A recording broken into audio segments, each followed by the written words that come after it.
And we're back from the blue corner. My name is Dennis, and we are up to week 27, which actually means we have cracked the 6-month mark, which is an achievement and one that I'm quite proud of.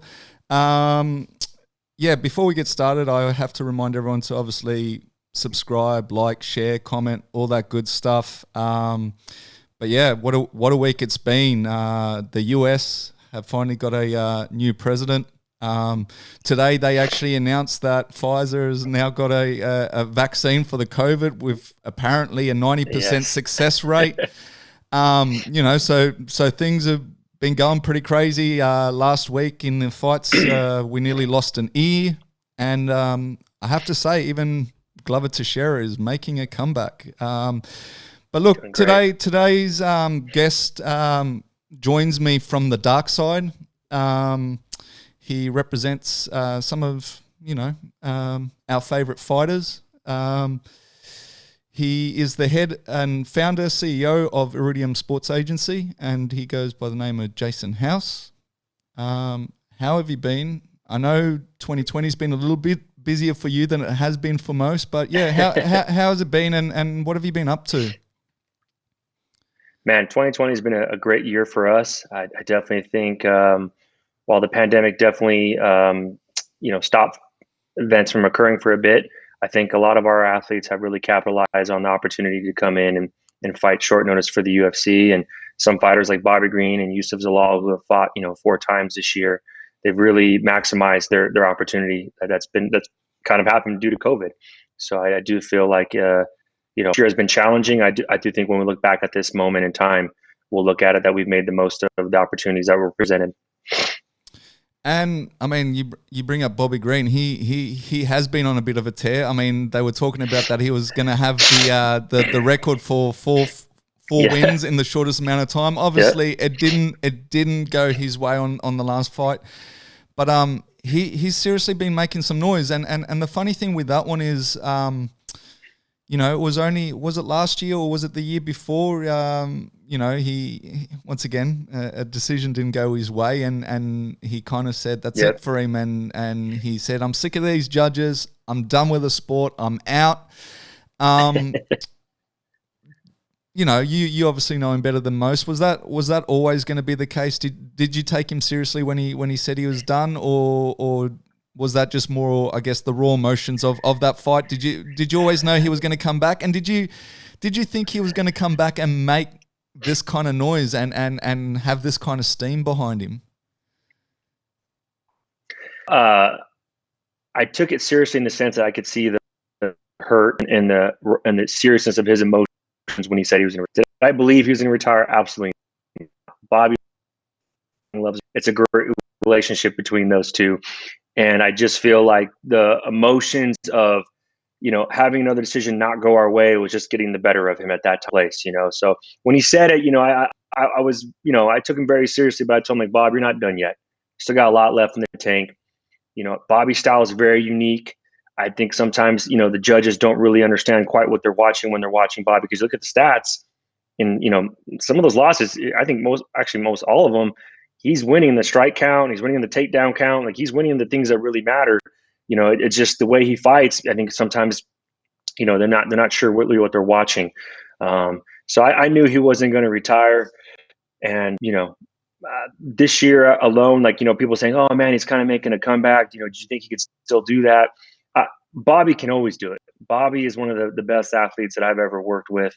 And I've always told him that. I said, Bobby, when you're on and you're focused, you're the best in the world, in my opinion. And it's really been a blessing to see him, have this year that he's having. And I think he's used his platform for some great, for some great post-fight speeches, and really, captivating our society. We actually got on Fox Business News. They wanted to interview him. The thing that he had, stated about his father, and how he loves all races. And I just thought, he's really done a great job of using his platform in a very negative time. He's used it for the positive. Now, with him using this platform, has he given this stuff a lot of thought, or is it straight off the cuff? Because, as I say, he's always made ways with his fights, right? Like he is an Yes. entertaining fighter and stuff like this. But this post-fight stuff is kind of something new. But it really, as I say, like some of the messages he drives in. I mean, you just brought up the one with his father. The last one, well, obviously not the last one because he lost that one, but the one before that was great too, you know, and it was obviously about the wrestler that was executed, and you know he spoke, and even to the point of just, you know, like it was so heartfelt because he said it really messed him up because they obviously did a tribute, and I'm sure, you know, from the UFC's perspective, they were trying to do the right thing as well. But he was like, man, you show me this stuff as I'm walking out to my fight kind of thing. And he's like, dude, that really messed me up, right? And I remember, I'm not sure who was interviewing him. I think it was Bisbing, you know, and he kept trying to go with this interview. And the realness of Bobby, just like, do you not understand right now? Like, a guy just died. Like, we're talking about a fight. A guy's just died, you know, like... And I think it strikes chords like across the globe, like the stuff that he's been saying, and the same thing with the father and stuff, like the stuff that he's been saying has got such a wide kind of, you know, like, do you think he sits at, not sits at home and scripts it, because I do feel it's very authentic, but do you feel like he gives this stuff a lot of thought, or is that just generally the kind of person he is? It's funny you say that because he doesn't give it a lot of thought. That's genuinely who he is as a human being. It's funny because I feel like after the fact, he thinks about it more, right? So when Fox Business News called him and they wanted to discuss the post-fight speech that he had given, I think he was kind of torn, right? Is one side not going to like me because I'm on this channel? Is the other side, like, you know, he was kind of torn. Listen, you got this offer coming from a place of love. So now, as long as you place of love, which is really how you feel, you're going to be fine. The world speaks one common language, and that is love. And when Bobby does that, he marinates with everybody. And that's what I love about him. And when I said that to him, I could tell it kind of clicked. He's like, you're right. I feel really good about this now. I think I was just nervous. You know, I just don't want any backlash. I said, Bob, you're promoting love. There's no backlash in that. And anyone that has backlash towards that isn't worth the time to stress over. So, you know, it's funny because I do think when he speaks from the heart, and he speaks off the cusp. And I think sometimes afterwards, when he sees the reaction or the ripple effect that it had, then he kind of starts thinking like, oh, wow, like this is really making an impact. My words that I'm saying after these fights. And it is, it's unbelievable. Like, and the thing that I really like about Bobby is that he's made so much noise right now, and none of it has come from talking trash.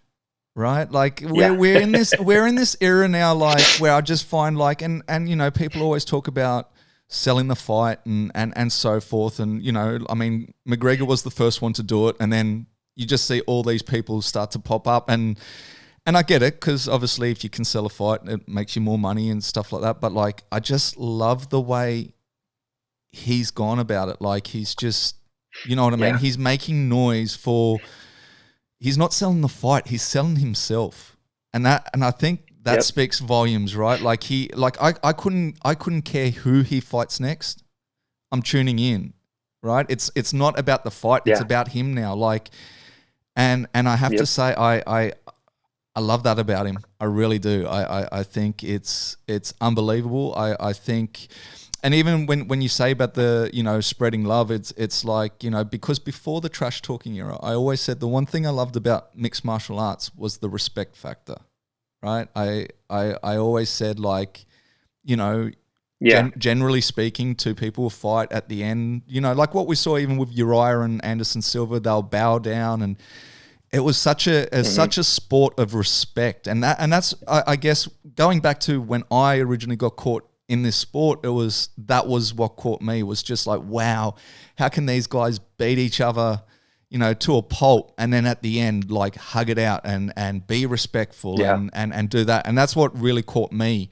And then, as I said, the tides kind of changed, right? And I say it was the McGregor effect. He was the first one that really came out and did it. And look, don't get me wrong. Like I always say, when McGregor first came out, I enjoyed it too, right?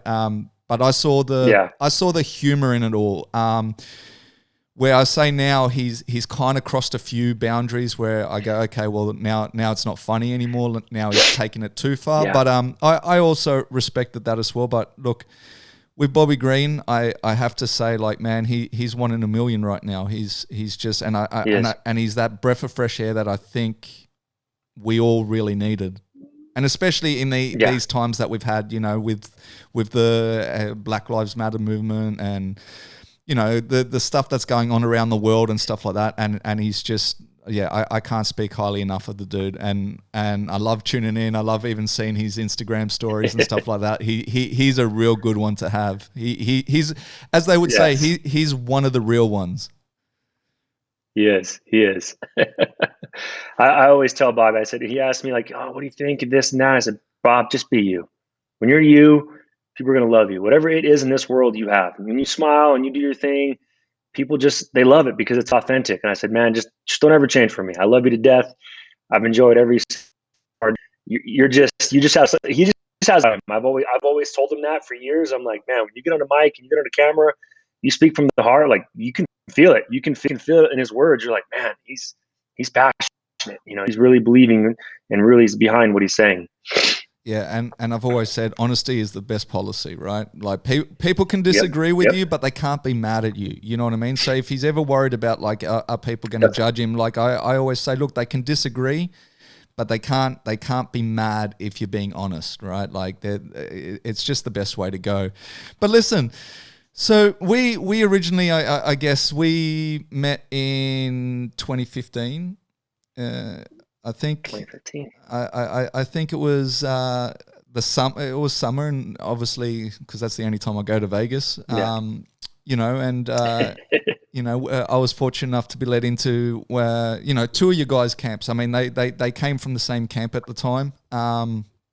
But, you know, you obviously opened the doors for us to come in and say hello and document, obviously, fight week and everything like that. I'm obviously talking about Russell Doanne and also Lewis Smolka. I guess we'll start with Russell. Obviously, you know, what has he been up to? I know that, I guess, he's, you know, still keeping fit. I mean, I see. I mean, he's now coaching as well. I guess he's coaching. He's keeping fit, but like, I haven't seen him. You know, announce any sort of fights. Is he still currently active on your roster, or is he looking for fights, or what's going on with him? Yes. So basically, he had a real bad injury.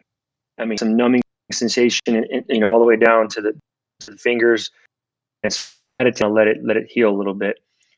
And now he's back healthy. He won a fight in Hawaii about a year ago.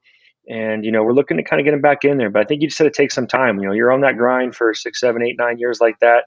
Your body needs some time to kind of heal up. He's spending a lot of time with his son, who he loves and who's adorable. So, we're looking to get him back in the swing of things here shortly. And when you say, you know, give him some time, like what kind of time frame are you looking at? And I only say, like, I totally agree. You've got to let your body rest and heal, but I also know how short an athlete's lifespan is, especially when it comes to combat sports, right? So, you know, are we looking at potentially seeing him back in there 2021, or are we? Yes. So has there been some serious conversations about that? We're talking with Russ right now, and I think something will happen. You know, first quarter of 2021. I think we'll get him back in the cage. Perfect. And also, I mean, before we jump over to Lewis, do you speak a lot to obviously Russell's head coach? I would say Charles. Do you still keep in contact with him? Because yes.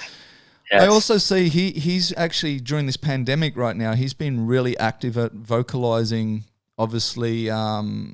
All the closures, right?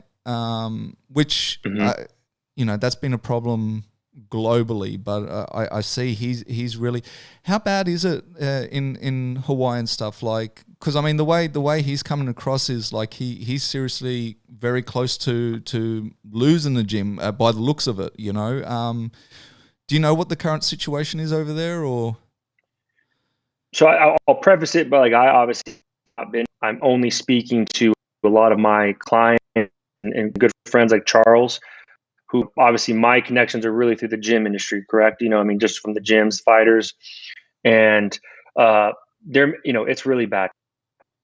What you see some of Charles posts where like the University of Hawaii is allowed to have their team still do just in the same gym, but yet, local, public aren't allowed to. It's really doesn't make sense, right? It doesn't add up. And there's some, there's definitely some controversy going on over there in Hawaii right now. And, I really been praying that they will be able to open up soon because one, a lot of the business in that state is tourism, and two, just because, I've seen how hard Charles has worked to build this gym, to build the family that he has in that gym, and to not be able to, open his doors and make a living and provide a healthy atmosphere for, residents of that state to get, solid workouts in. It's definitely frustrating. Which is bizarre because, to be honest with you, when you say all of that stuff, I'm thinking Australia, right? I mean, look, granted, we've been able to keep the cases down low. We're up, I think, day 10 or 11 with 0 cases nationally. Wow. But like we're the same. Where businesses are right now getting crushed. And on the point of it doesn't make sense. We have, for instance, we had a gym wanting to have a fight night, and they were even talking about let's just do it as a stream base. We won't even have a live crowd, anything like that. And the commission were like, no.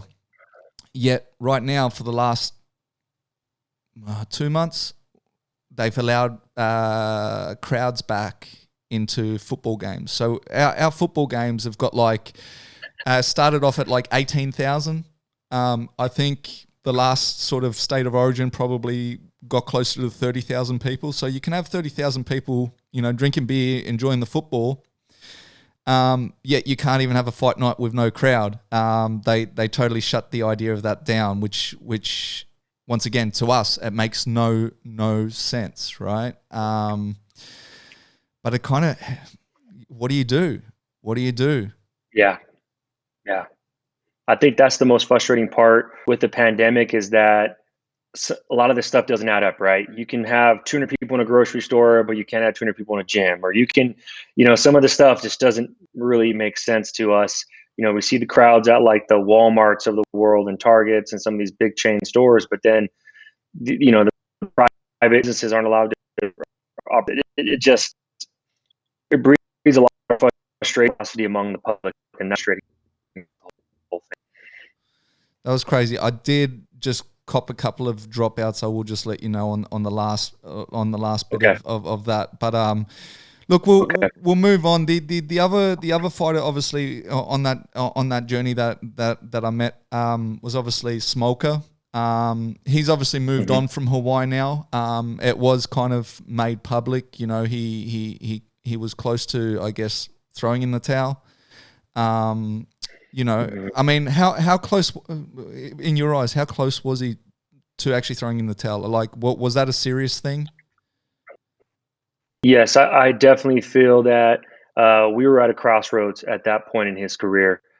I felt as if, we had lost 4 straight UFC fights, and many people forget we'd gone from winning the main event in November of 2015 or October of 2015 in Ireland to December of 2017, 2017. So we were cut January of 2018, and man, it was really, we were at a crossroads, and he was having some issues with alcoholism, and so we knew that we had to kind of get him off the island, get him a fresh start, and get him to California and get him in a situation to kind of just get his bearings back. Right, let's get back to training.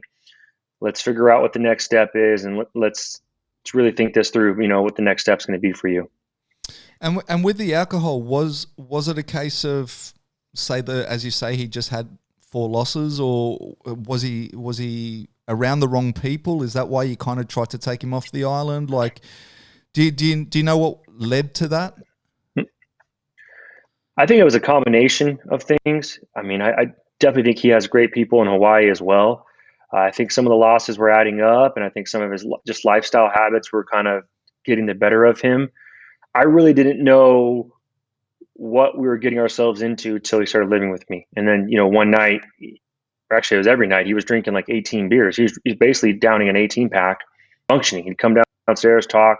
It was totally fine. Like we couldn't even tell that he had drunk an 18 pack. And that's when I realized that when he actually, had this behavior one night before it was like Saturday morning with Oyama's classes. You do it's like 2 or 3 mile run sprints and you go spar.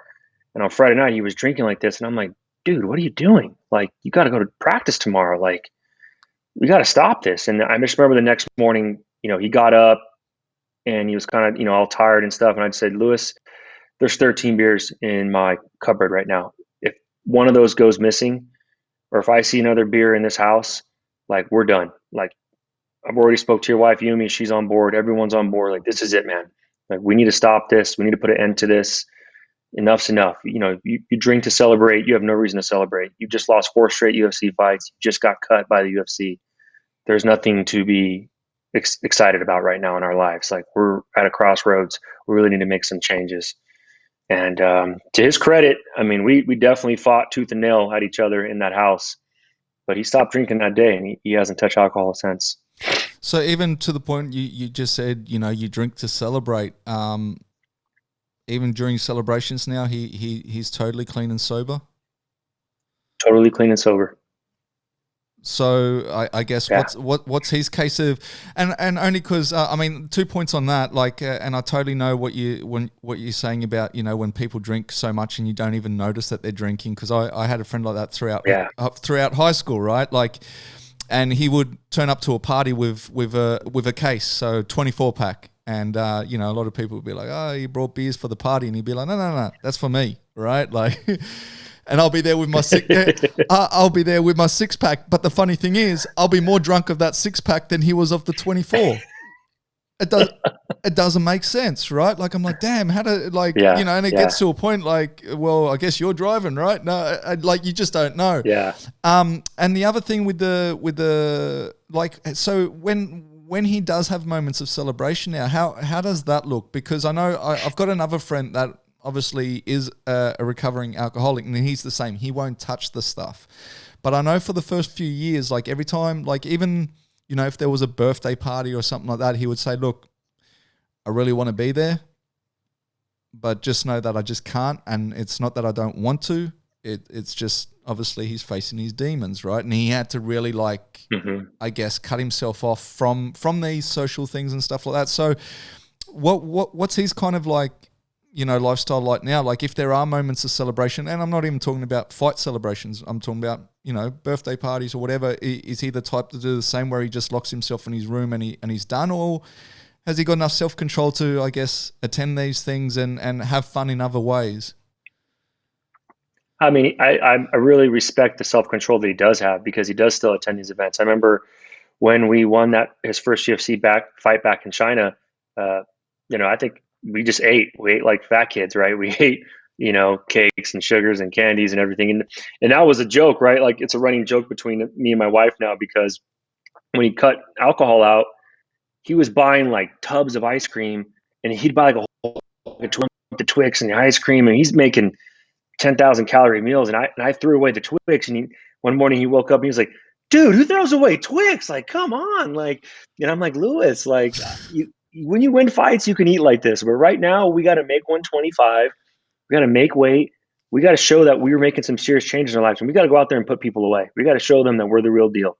And to his credit, he did. But it's always a joke, who throws away. See, and you really can't be mad, because if there's one thing I know about you, is that you like to look after your fighters. And one of the things that you normally do is obviously once they've made weight, once they've had their fight, I know that you used to turn up with tubs of Ben and Jerry's. So I kind of feel like, you started the trend. He probably took it to the next level, but you can't even be mad, because you kind of started that trend. How was Colin about the whole situation? Because I know sometimes, I know obviously Colin's a good guy and everything, but like, I also know that, when you're faced with something like that, it's kind of like, was he open arms about it, or was there hesitation? I guess, like, how did that conversation go? Like, because it's a tough one, man. Like, when you're running a successful team, right? Like, which Timo Yama is. Like, you know, he's got a lot of successes. You know, you can sometimes go, listen, I see what you're trying to do. I like the kid in person, but like it just doesn't gel with what my team is doing right now. How was Colin when you approached him? You know, Colin is someone where if you ask a lot of people, he really has this hard exterior, and he'll get mad that I'm telling you this.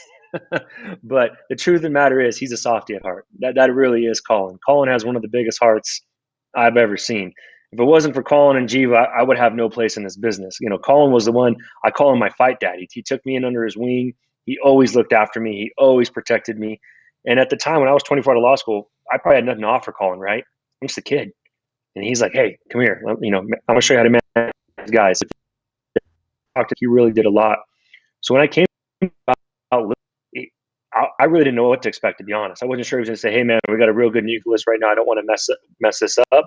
Or if he's going to say, hey, bring him on in. Hesitate. He's like, man, bring him on in. Let's get to work. Let's get him back on track. I see so much potential in this young man. I've always loved Lewis. You know, let's get this ball rolling. And he did. He showed Lewis a ton of tough love. He rode Lewis every day. He was on Lewis. And, you know, the reason why we had 3 wins in 10 months leading into getting back into the UFC was because of Colin. Colin wouldn't let him out of his sight, kept him in the gym. You win on Saturday, get your butt back in there on Monday, back to work, back to winning. Let's go. And, you know, Colin went out was at all his fights, you know, and some of these fights were very low level regional show events, you know, just to get Lewis back on his feet. And Colin was there every step of the way. And I'm forever grateful to have that moment. China, we win this. We're backstage. It's me, Colin, and Lewis. Like, emotional just thinking about it.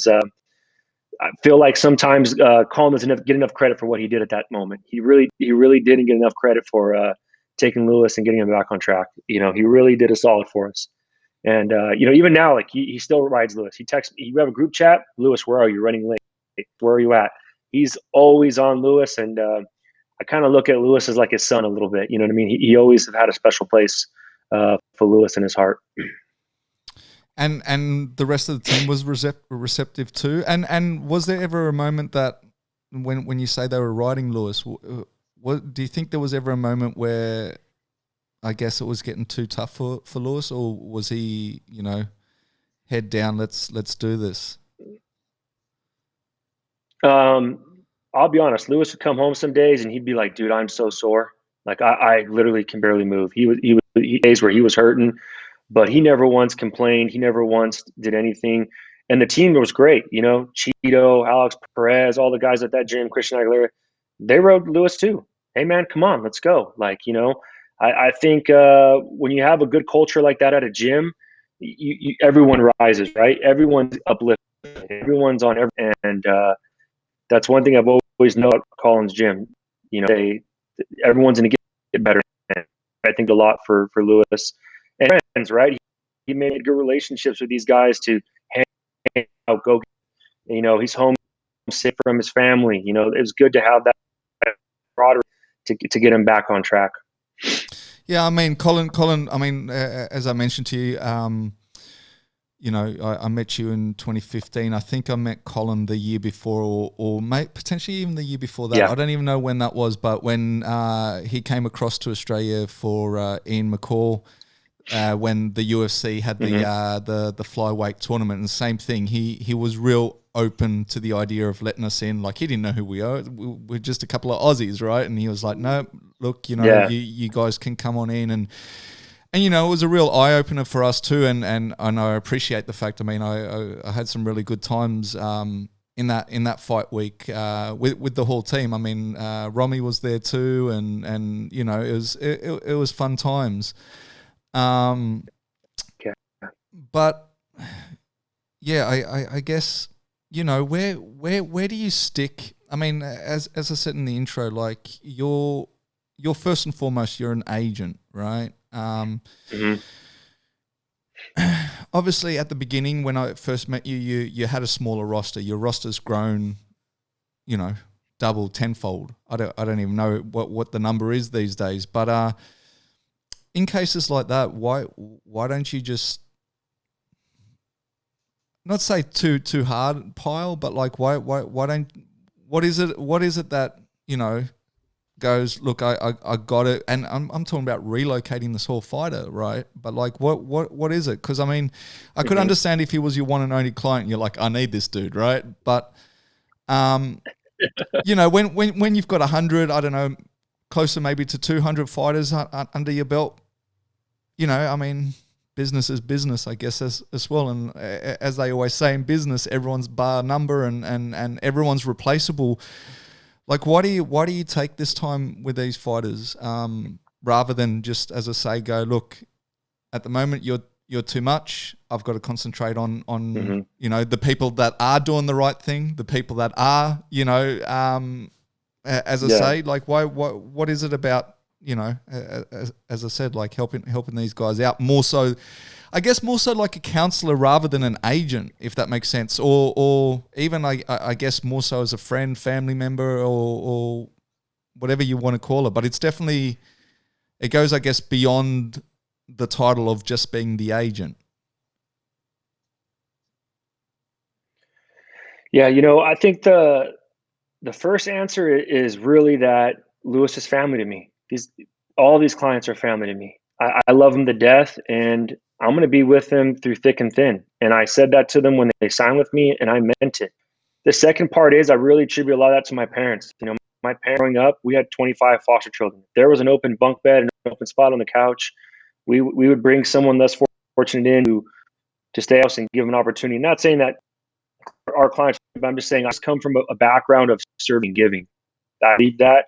I think that's why I'm to give to others. I'm just going to stop you there. I seem to be getting dropouts from you again. So I drop out now. Yeah. Okay. I don't know what it is like. And it was, so obviously I just got through to that you get a lot of this from your parents, and that you had, I think you said 25. You want me to run it all back? Yeah, I kind of lost you at the, I think the 25, I think you said 25 foster children and so forth. But I just lost you there for a quick second. Yeah. Okay, hold on, let me do this one. We knew this was going to happen, right? I mean, like, when you try to call from the dark side, as you like to call it, I'm sure there's someone on the other side trying to play a few Jedi mind tricks. But I got you back now. I was just, as I said, I lost you there for a quick moment.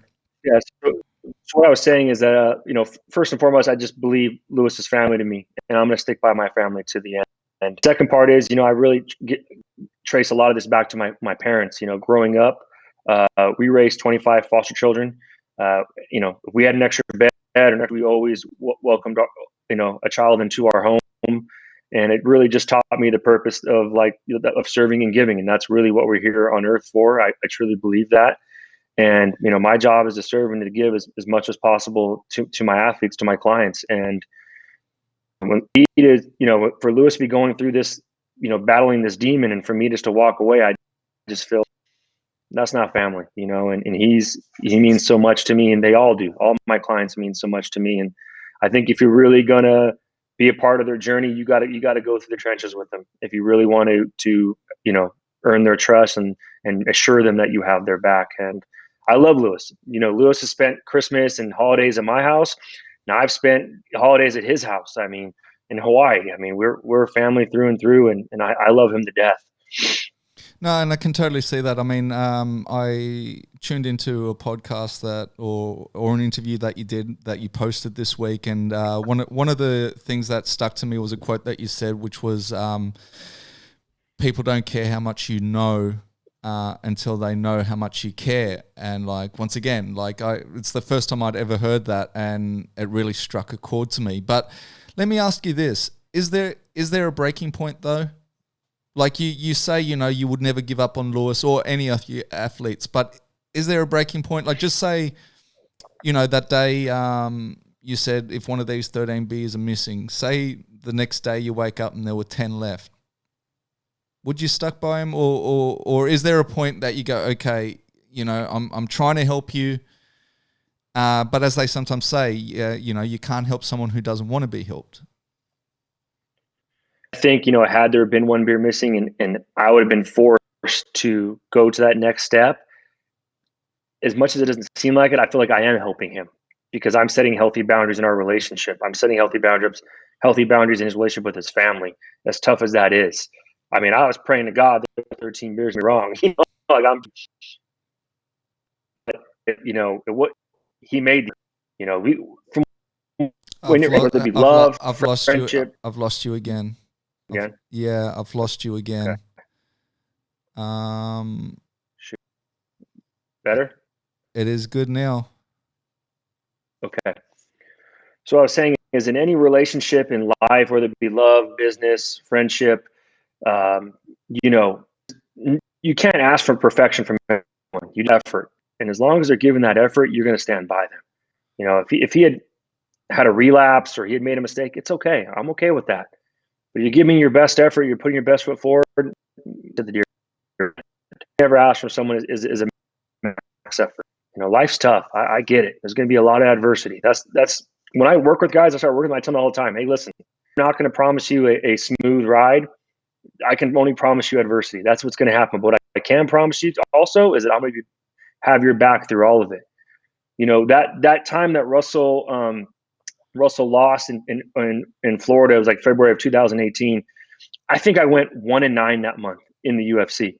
And I was a mess. My poor wife, she probably wanted to kick me out of the house. And she know that week, and it said, hey, don't forget success looks like this. And she drew this line that kind of went up and down, and kind of like pivoted up.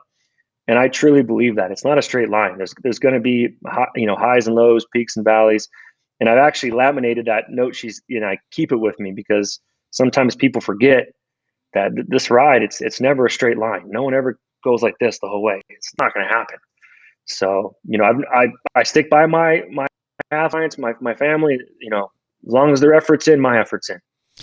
And speaking of your wife, has she always been totally supportive, or have there been moments where she's, kind of said enough's enough? Because, when you're invested into these guys, that's one thing. But I guess, I guess 6 degrees of separation in somewhat she's invested into it too. Yeah. Like I totally get it because, you're a family, this is the business and so forth. But when you say bring in alcoholics to your house, because as you say, you do open your house to these guys and things like that, are there moments that, she's kind of said, hey, listen, I appreciate what you're doing, but let's book them a hotel or something because like I'm just not really enjoying it right now. I think one of the best things I ever did, and I'm not going to say like I did this intentionally. This is really just was that when I started dating my wife, Cheeto Vera was living with me. And so house.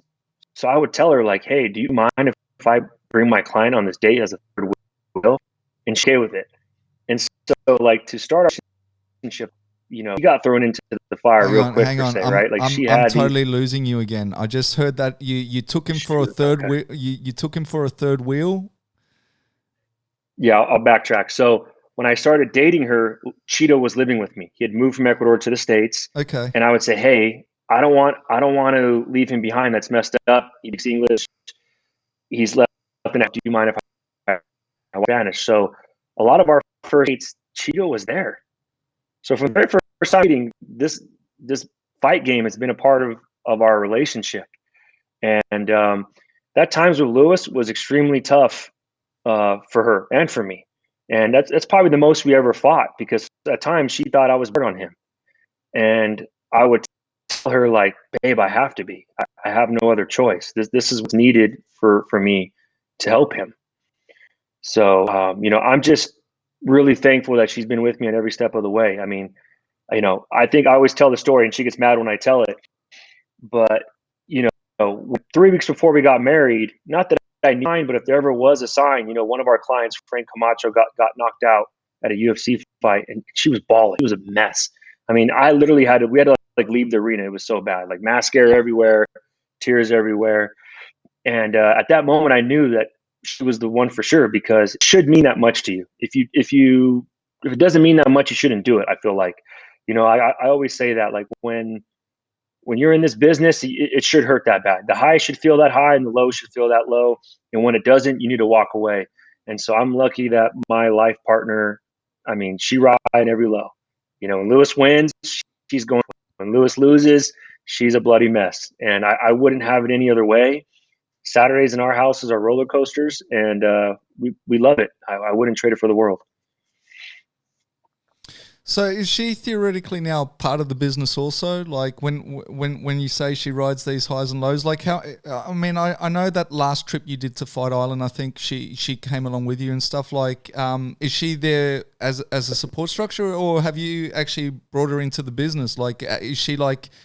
Well, I guess what I'm asking is she more than just emotionally invested? Yes, she is definitely a part of the business. In fact, like, a few of my clients always joke around that Yusuf or Luigi Vendramini, they'll make jokes like, "Hey, Elisa is on," and it's like a running joke, that their manager and stuff. So, she, I don't know what it is. I've totally lost you Lions of again. Contender Series broke out. I've totally lost you Yeah, again. So shoot, we're doing good for a second there. apparently there's I'll run it back. There's an inside joke. Yes, there's an inside joke. I mean, that some of my clients say that, no, Elise is my manager, not Jason. Like Luigi Vendramini, Yusuf Zalal, they'll joke with her like that. Elise is my manager. She's the one that talks to Sean and gets me fights. Or Elisa should go talk to Sean. She'll do better than you can.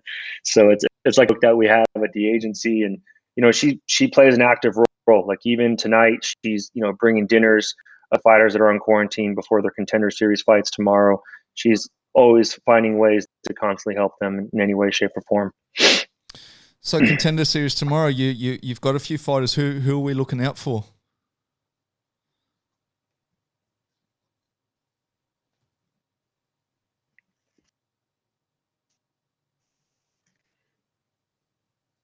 Hello? You can hear. Hello? Damn. Dennis, Let's see if we can get him back. you back? Yep, you're back. Good now? Yeah. Okay. Perfect. Yep. So tomorrow night on Contender Series, we got Natan Lev, who 24 hours notice. He's fighting a fight at a catch weight of 160. He's undefeated. One of the top prospects that we have. Just that short notice like this, and answer the bell. We have Nicholas Mata, who is a CFF champion. He's also at 155. He's a hammer, taking on Joe Lowry. And then we have Danny Sabatello, another monster out of ATT, Florida. He's a Titan FC bantamweight champion, and he's fighting Taylor Moore tomorrow. So matchups that we're really excited about. So you're seriously invested in pretty much half the fights in the Contender Series. Like, is that a normal thing for you now? Like, or because I mean, you usually there's about 6 fights on one of these Contender Series, right? So and you've just rattled off 3 of them. So yes. Is that a normal thing for you to have? That amount of prospects coming up. It's been a real blessing. This Contender Series has really been a calling card to our agency and just developing prospects that like we do. So I believe this year we're close to 30 athletes on the Contender Series. So if there's 10 shows, 5 fights a show, that's 50 fights. You got to think almost half are involving our clients. It's been a real blessing, and I think this year we've secured 10 contracts already. So it's been a real good season for us, and we're really excited for all the athletes. And how do you find the Contender Series compared to like the old format, I guess? But it's not old because they've announced that they're going to continue to do it, which was obviously the Ultimate Fighter House. Are you a fan of the Ultimate Fighter House? And B, which do you prefer? Do you prefer the format of the Contender Series, or I guess the Tough Series? And Tough will always hold a special place in my heart. Growing up, waiting for Tough to be on Spike TV, all through college and law school, watching Tough. So I always will love Tough in the setting that it provides, and that of living in a house and being away from your family 8 to 12 weeks. with that said, the Contender Series is also awesome, right? Also awesome in its own right, because that night, it's like someone's going to get a contract tonight, right? It's almost like, one of these reality shows, like, oh, who's going to be the winner tonight? Like, for sure that it's going to happen. It's a lot of anxiety in that, when we could attend those events, you're like, man, it's about to go.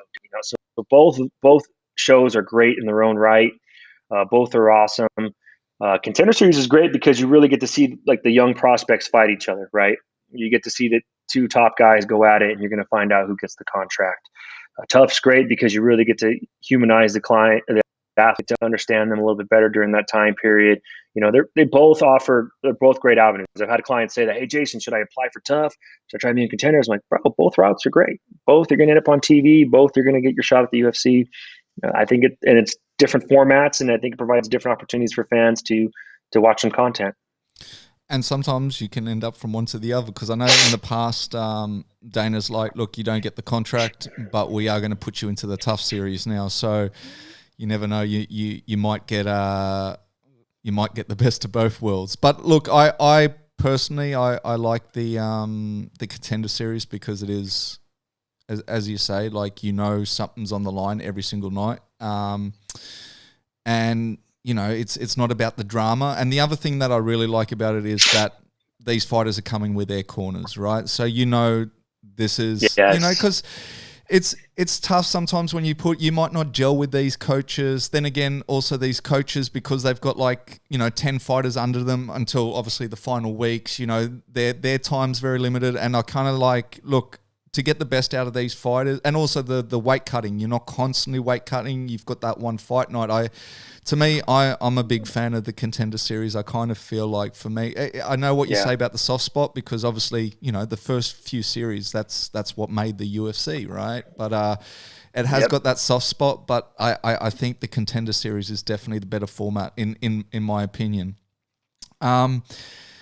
Let's move on to one of your other guys that I guess we've really felt this year, and that is obviously Walt Harris. How's he doing? Can you talk a little bit about obviously his situation? Do you feel that the timing of that fight was right? Obviously against Alistair Overeem, and I know at the time, Alistair was very professional about it all, and he said in all the interviews, look, I would do Walt injustice if I didn't give the best version of myself, and it is what it is. But I think a lot of people barracked. And as I say, I kind of feel like Overeem was barracking for him, even though he was the guy fighting him. But, as I say, it's a tough situation. And obviously if it's, not your place to speak on, I totally understand that as well. But how is he doing? And can you give us a little bit of an update? Yeah. In regards to taking, the Overeem fight,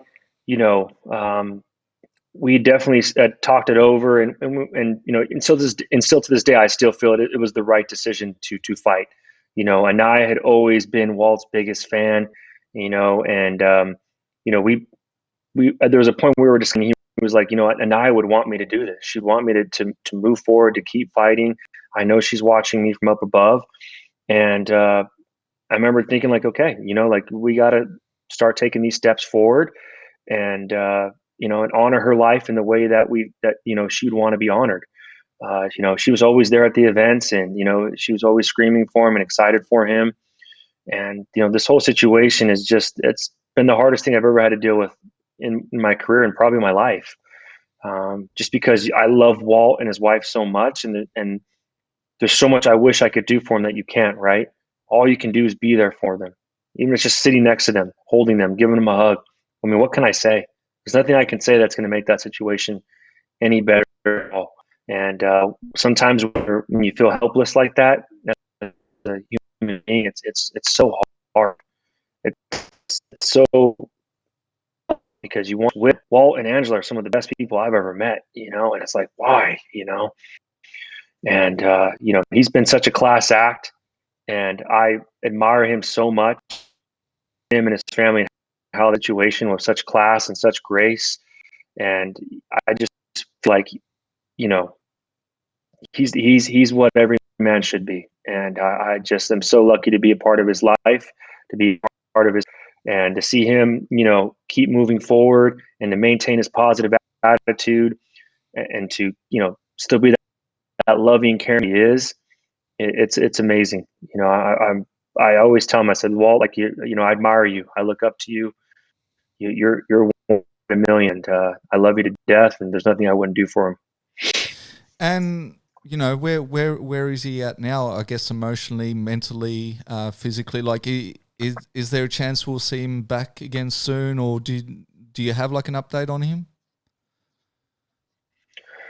You know, I think right now we're just taking it one day at a time.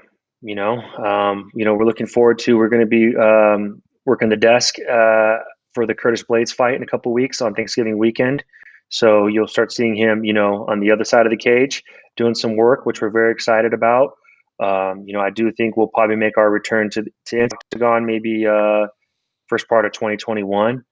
You know, he's got a lot of good things.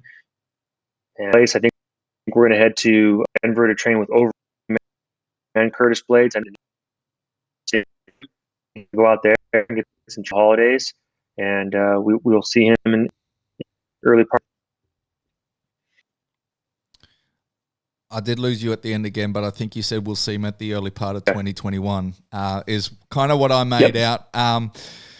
So yeah, Yes. so look, since you kind of started to now, you know, has much changed? I guess even the way you do business, and I guess one of the things that stick out is, you know, back in the day, I guess part of your role would be to actively go out there and look for sponsorships for a lot of these fighters as well.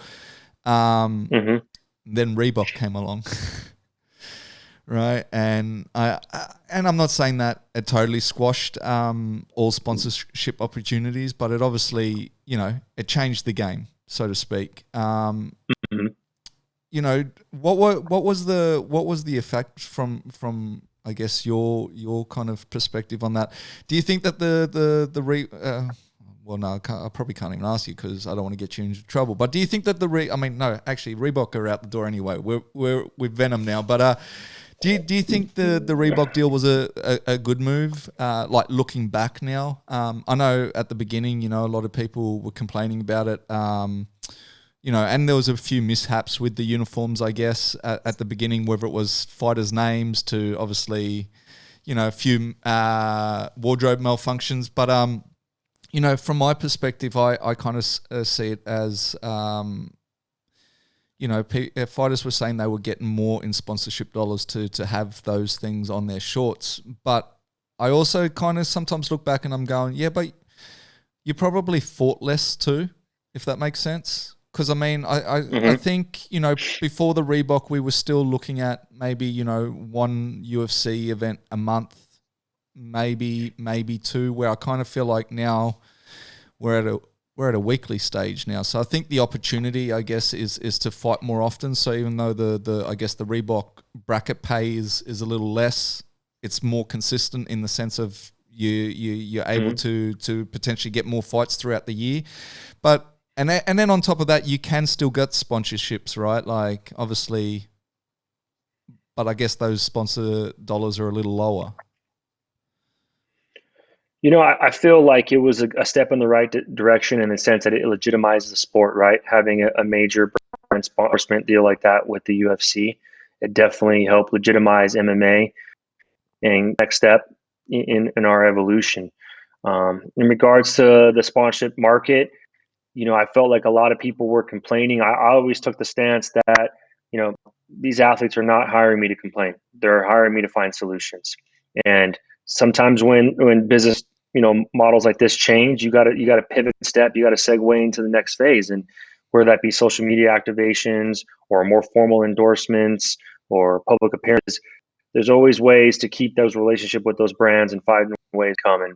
You know, I'm very lucky with the team that we have here at the agency that we were able to kind of, you know, I guess what people thought were lemons and make it into lemonade and turn it into a profitable situation for us, you know.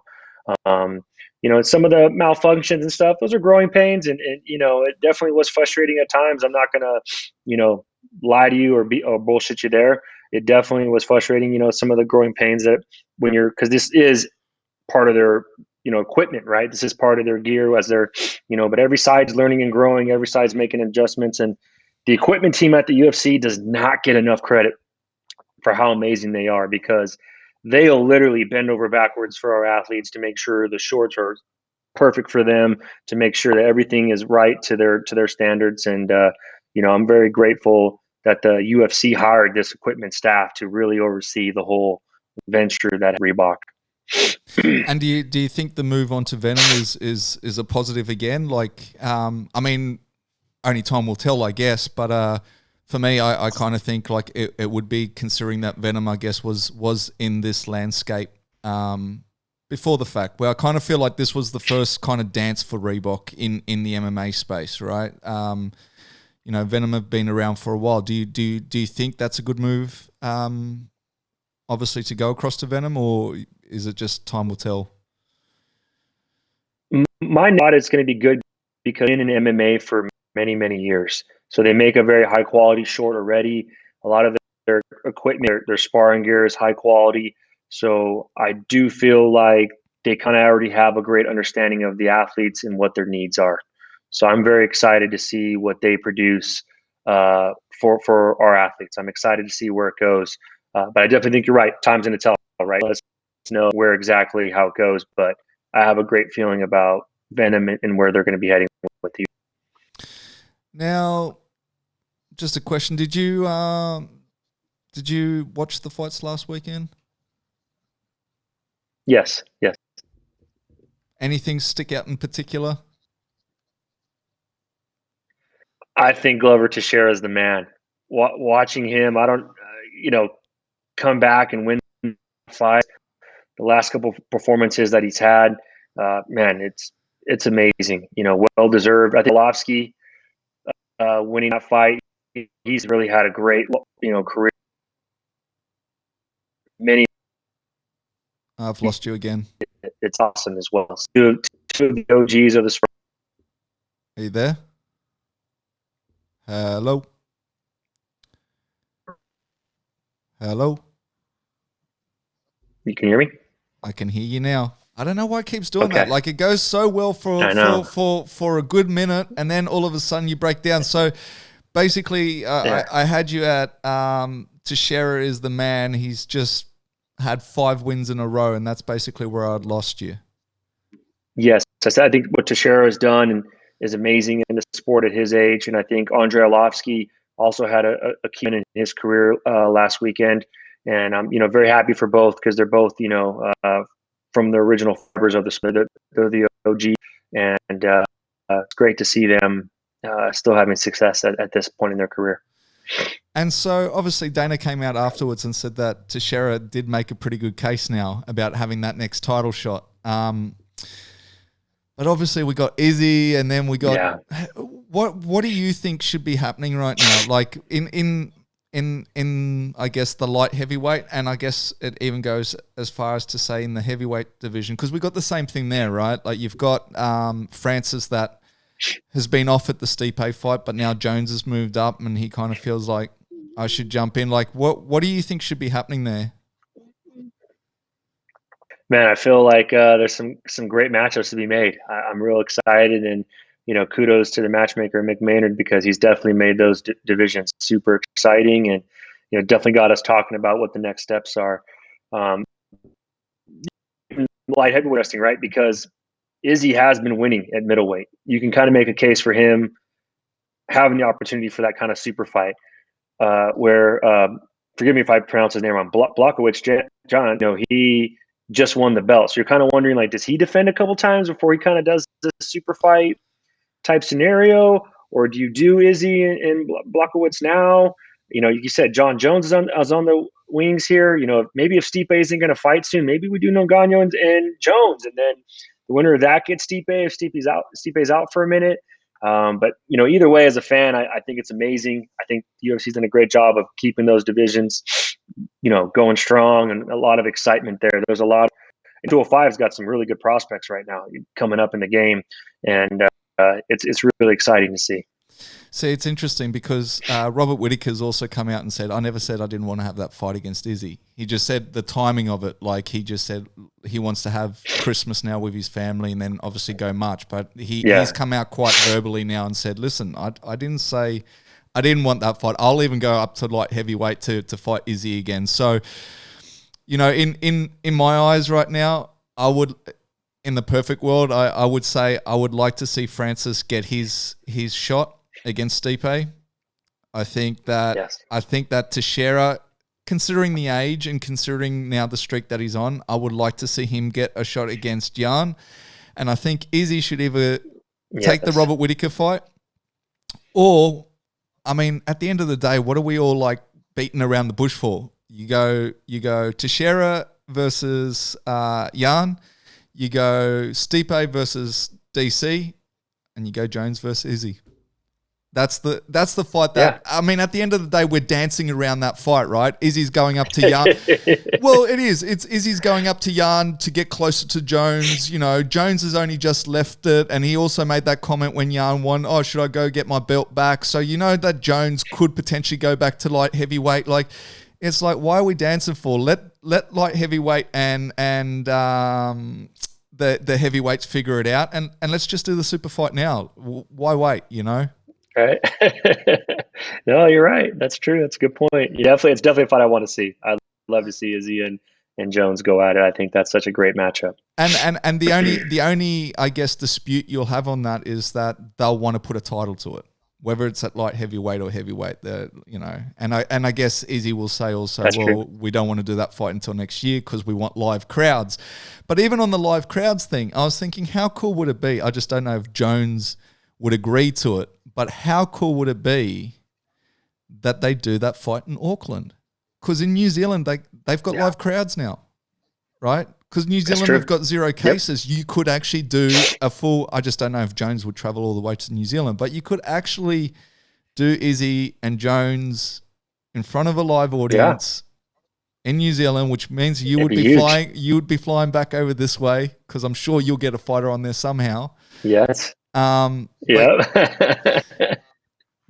But why not, right? Like, honestly, like I'm just sick of people jumping the queue and stuff like that. As I said, I think Francis deserves it. I think Teixeira deserves it. And I just want to see that super fight. Because the other thing that happens is, what if Jones loses, or what if Izzy loses? Like, I mean, there's always that possibility, right? So if they lose, then all of a sudden that super fight isn't as appealing as it is right now. Like, it's just, that's the fight to make. You kind of have to strike where the iron's hot. Yeah. Right. Speaking of which, when are we going to see you at this side of the ditch again? Hopefully soon. Hopefully, if New Zealand's having crowds, hopefully we go back there soon. I love it out there. I hope we can get back. I've had a great time in Auckland. Sydney and Melbourne have always been great to me. I love to get back over there. It'd be amazing. Now, do you make a point of it? Like, do you always travel with your fighters?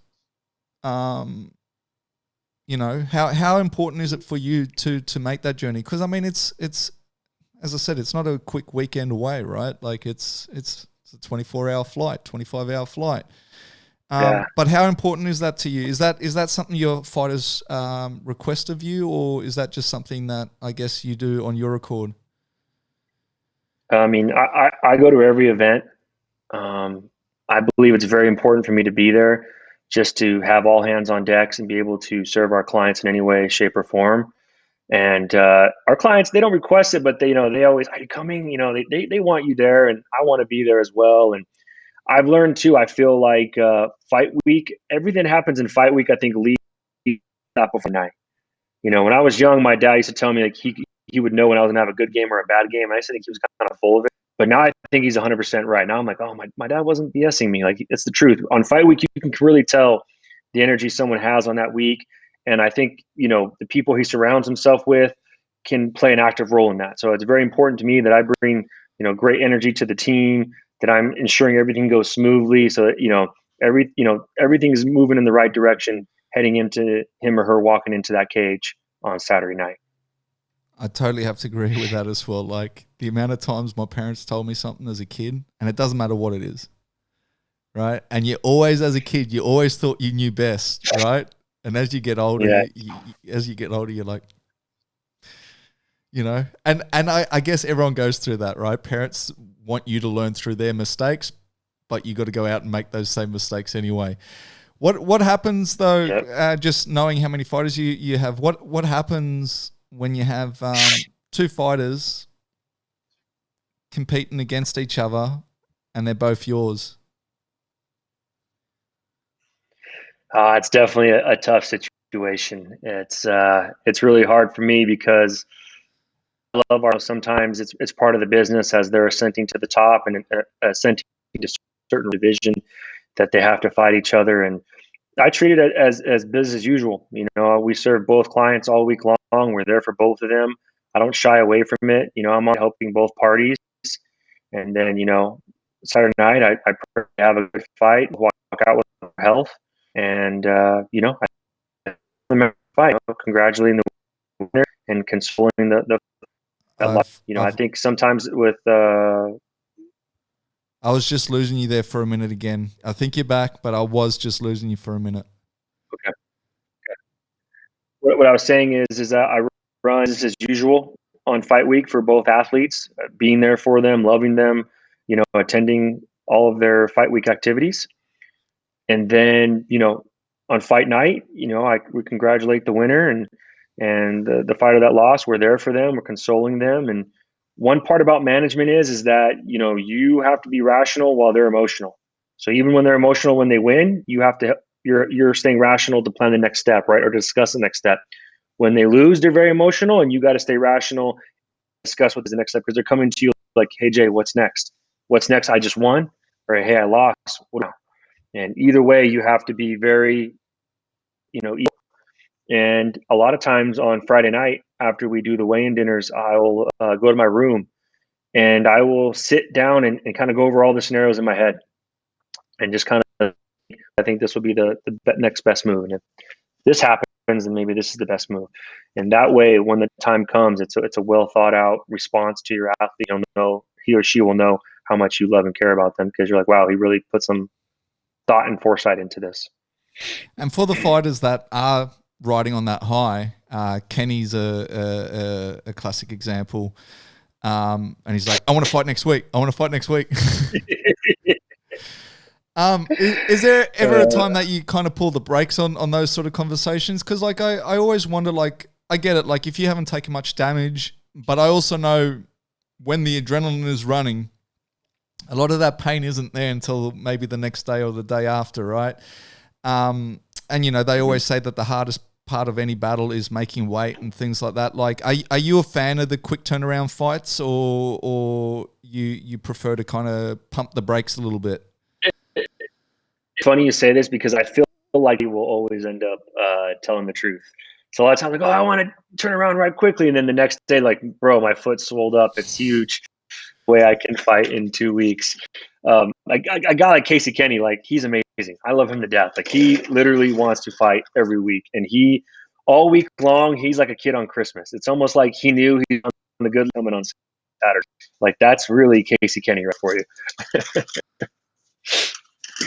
Unbelievable. So I guess the last thing on that, what after the fight, is it more important to you to celebrate with the victor or to console the loser? Or is it a case by case? I think you always have to be there. Yeah, or is it a case by case kind of thing? I mean, I think you have to treat every client as an individual, and each person has different emotions and different habits that they want to do after each fight. But I always try and be there for everyone, especially those that have lost, those that are looking for some consoling, and those that are looking for some answers in their career. I don't want to be, I think sometimes there's some front runners in this business. You always want to be with the winners, and that's not me. I want to always, win or lose, I'm there for my guys after the fights. Growing up, Jerry Maguire. Yes. You a fan of that film? Have you had any Jerry Maguire moments You know, have you had any of your athletes ask you for the Quan? Growing up, I loved that movie. I just loved, how he pivot stepped, right? He was working for the big firm, and he kind of went to the small boutique firm, and he was always there for his guys, and it was really about the relationship to them. That's what mattered most to him, is like just the love and support, and I really bonded with that. That was important to me. And to be honest with you, if there's one client I had Jerry Maguire moments with, it's with Bobby. At a Hang point, on, hang I on, used to joke with Bobby. I'm like, Bobby, have you ever seen Jeremy? hang on. I've lost you again. I've lost you again. I lost you at the small boutique and the relationship that he shared with. Oh, you're back. Client? Yes. Okay, yeah, and so I always loved Jerry Maguire because I felt like he left the big firm, which nothing against big firms, but he went to a small boutique firm, right? Went on his own because he realized that it was just the personalized relationship. Like that's really what meant most to him. That's really what he got his most joy from. And I really related to that because relationships in the sport are what drive me. That's what I love the most about this business. And it's funny because me and Bobby Green have been through everything. We have loved, we have hugged, we have fought, we have yelled and screamed. We've been through it all. Like we emotion you can experience in a relationship with Bobby, and I love Bobby. And tell him like, Bobby, you're my Rod Tidwell, and he'd be so upset, he'd be so frustrated with me. And one night he watched the movie and he called me. He goes, "Gosh dang it!" And he's like, "You're right, bro. This movie is like." Spot. And so ever since then, he'll call me, his ambassador of Quan, and we always have our little moments like help me help, like help you, and I really cherish every moment. I that Key agency in its very early infancy stages. that is actually one quote because we always talk about show me the money, but I totally forgot about that one. That help me, help you, like. Right, like that was classic, and it was such an awesome film. And you're right, it was about the relationship, and that's why I say I do kind of relay a lot of the similar qualities what I see in you to obviously the memories I have of Jerry Maguire sort of thing. But speaking of that, we will start to wind it down. People always ask me like, what's a good step to kind of get into some of these bigger shows, whether it be Bellator, whether it be UFC, whether it's ONE FC, I guess, is another one out there. And one of the things I always ask is like, who have you got representing you? And a lot of them, they don't. I don't know what it is. I don't know if it's they just feel like that their talent's going to get them there instantly by themselves. I don't know if it's a money thing. I really don't know what it is. But a lot of the times when you ask these guys, they don't have any sort of representation. My question to you is like, how important is it to have, in your eyes, not only a good agent, but I guess an agent that you kind of gel with? Because I mean, you could have a good agent, I guess, but you're I guess on different paths. I don't know, but how vital is that relationship? And from your perspective, is having a good agent, I guess, I won't say a gateway to get to these big leagues, but I mean, surely it's got to help, right? I kind of break it down like this: like, as a fighter, you have specialists in every field, right? You have a jiu-jitsu coach, you have a wrestling coach, you have a striking coach. And then sometimes when it comes to the aspects, they think like, well, I can do it on my own, or my coach can. And that's really a tough task, right? Because the coach has multiple tasks in running a gym, being, teaching classes, being a coach, traveling with his fighters. You as a fighter, you're training every day. You don't want a jack of all trades, master of none type situation. So you kind of need training side. I think you need on the ensure that your training isn't I just going to waste. hang on. You're taking the in your career. I totally lost you. And I also feel I've totally lost you. I'm getting like every second word after jack of all trades. I had master of none, jack of all trades, and once again the Jedis are trying to interrupt this conversation. No. And I don't know what's going on now. I've totally lost you. We'll see. We'll see. Got me? Am I here? Yes, you are. I got you now. Yep. Okay. So what I'm saying is, as you have specialists on the training side, I think it's very important that you have training on the business side. I feel like you should have someone that's fully committed to only managing, just like you have people that are fully committed to jiu-jitsu, wrestling, and striking, etc. I think that'll really ensure that your training that you're spending all these hours on is not going to waste, and that you're making steps forward in his career that, to ensure that you get to the top and get where you want to go. For me personally, I feel it's best to work with athletes at a very early stage in their career, so that you develop that camaraderie and you kind of understand how they ebb and flow during fight camp, during fight week. I think sometimes when sometimes it happens, but I feel like, man, if you can avoid it, you wouldn't want your first fight week to be a UFC fight week, right? Kind of getting to know the person, everything's happening so fast. Ideally, if you could, you'd like to have a few rodeos with that person beforehand. And I think you look at a lot of the successful fighters today, they've had the same coaches and management for a long time. I think that loyalty speaks. And I think that when you know someone, when your team really gels and moves together well, that produces that good that we were talking about earlier, right? Where everyone's just having a good time, and the performance on Saturday reflects. So for me, it's really about forming that early relationship with that athlete as soon as possible. And for an athlete that is looking for representation, what's the best kind of method? Like, is it a matter of reaching out to multiple organizations and finding the right pick, or even in your case, like, do you scout your athletes, or do you still, I guess, get them, reaching out to you, or how does that whole, I guess, relationship form to begin with? I believe it's 50-50. I think half is us recruiting, watching a lot of regional events, and not just seeing how they perform inside the cage, but also value outside the cage is important to us. And then also, sorry, I stopped at that. You there? Yes, I am. You Okay, paused for a second, sure. And you paused for a second. Yeah. And I thought once again you dropped out, but then you said, "Sorry, I stopped for a second." But no, I got you at the moment. Okay, good. So that I think so it's like 50-50, and I think it's good for athletes to reach out to the agencies as well and talk to multiple agencies and see what they like. We have a great culture at our agency, but I'd be lying to you if I said our culture is for everyone. It's not. One of my favorite college football coaches, PJ Fleck at the University of Minnesota, always says that I'm not for everyone, but for those I'm for, I'm going to be damn good for you.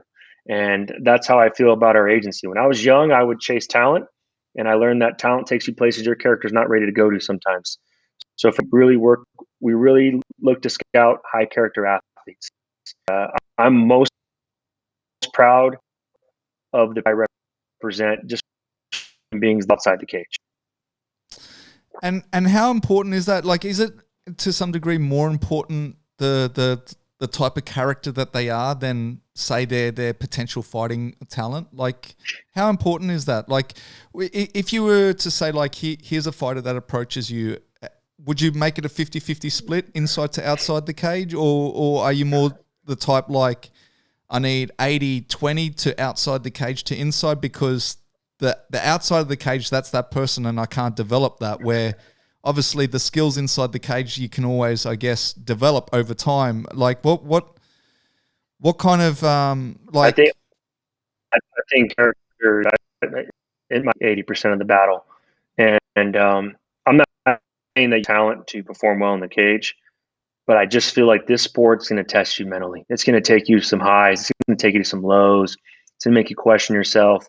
It's really going to, it's going to put you to the pressure cooker. And you got to have some high character to get through this business and be successful at it. And you know this, you've been in the cage. If you go through a fight camp and you those emotions, the highs, the lows, the self-doubt, the good moments, like, man, I felt great today sparring. The low moments, like, man, I got the crap kicked out of me. Like, you got to be a high character person to show up every day in a workman-like mentality, to keep grinding, to not cheat your diet, to not cheat your sleep, to be to give everything.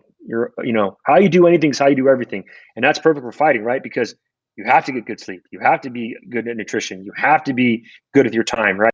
You have to nap when you can. You've experienced this, and I just feel like, man, you got to be mentally, you got to be a stud, be a mental stud to go through this.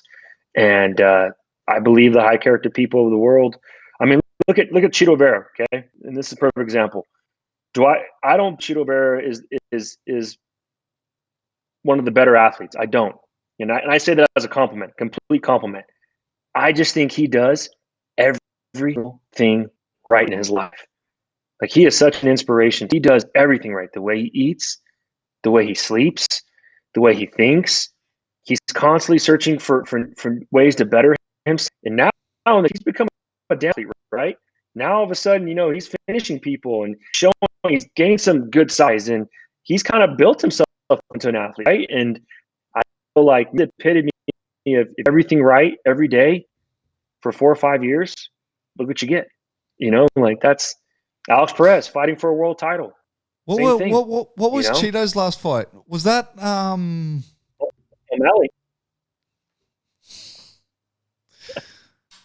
Right. That one was a crazy one. And I mean, his stocks went up after that, for sure. It did. For sure. It did. Like, crazy. It did. Crazy. But no, you're completely right. I think that mental roller coaster all through camp is just, it's insane. It's something that there's certain things in life, and this is one of them. I say the only way, no words can describe it. Like, me and you can talk about this for the next hour and people still won't get it until you actually go through it. Like, the only way to understand what this roller coaster is to jump on and go for a ride and actually try it. Yes. And it's weird because we call it a young man's sport, for instance, but that's why I think people like Teixeira, going back to him, are having a lot of success right now, right? Is the fact that I had a guest on a few weeks ago, Glenn, and he took his first fight. He went through the Winter Warrior program at the age of 62, had his first fight, right? That's awesome. That's awesome. At 62, right? And he put on a showing. He fought a guy that was 40, so 22 years he's younger, right? And we were talking about it, and the one thing is, it is a young man's sport because you need your reflexes. You need that, you need a lot of things that youth give you. But the one thing a lot of these older fighters have, and I guess that's when you look at, as I say, your Teixeiras and stuff like that, is that they're so mind strong because they've been battle tested. As long as they still got that chin on them, like, I find that they don't give up as easy when they're in a tight spot. You know, like you can. I mean, it's the same with the last one before that against Anthony Smith. The same thing. That first round, Anthony Smith was putting it on him, right? And you're kind of like, this is going to be a rough night for Teixeira, right? And how quickly did the tides change there? And I think that's the crazy thing about the sport too, is that, yes, you got to be fit, you've got to be quick, you've got to have reaction, you've got to have this, but you got to have it up here. And I think the only way people will ever understand that is to actually do it. Yeah. And I credit a lot of Cheeto's win to O'Malley to his mental toughness. He didn't get into the hype. He didn't get caught into the stuff they were saying about him and all the garbage. He's just so mentally tough. And now he is an athlete. Now he's built himself. Now, he got some pop in his hands and he's strong as hell. And, but I'm just saying, when he first came off the show, damn well no one was thinking he was going to do what he did. And I think he's such an inspiration to so many people. I think he's like 500,000 followers on Instagram now because I think people realize, dude, this guy's doing things right. He's a family man who works hard and, he's never getting in trouble. He's just doing things right. And I think that's what the world wants to see right now.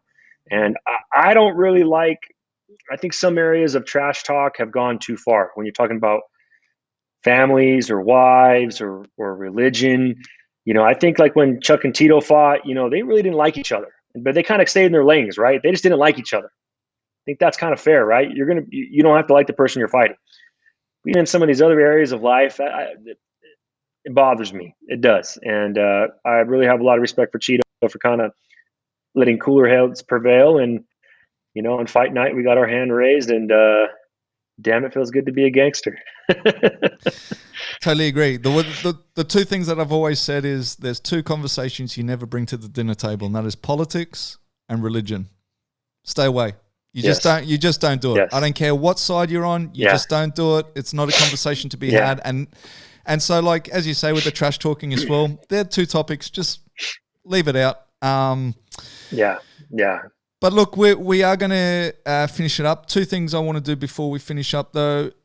Who do we look out for this weekend? I know you've got a couple of fighters. Who do we look out for? Yes. We have 6 clients. Hang on. Marquez, Rocky Martinez, Eric Anders, Chaos Williams, and Ashley Yoder. Wow. So you actually got 6 on this card. Yes. That's why you're a busy man. So, yes. All right. Well, so we actually have Eric staying here, and we have Brandon Moreno staying here, and Brandon fights next week. We got a full house here at the Casa. Crazy. Well, we will finish it there. Not that you need any more clients, because you seem to be busy to the brim, but in the off chance that people are wanting to reach out to you, whether it is to inquire about representation or whether it is just, to have a chat or whatever, what's kind of the best way for people to get in touch? I'd say my email, jhouse@iridiumsportsagency.com, or my Instagram handle, Jason K. House. You can reach me at both of them, and I look forward to talking to whoever. Well, there we have it. I cannot thank you enough for coming on. I've had plenty of fighters already in this kind of series, had a couple of coaches, but it's always good to get a different perspective on things. It's just funny, as I said, where most of the world has gone quiet and really, lost its way. You guys have been really, really busy. But we met in 2015. I saw you down in Melbourne.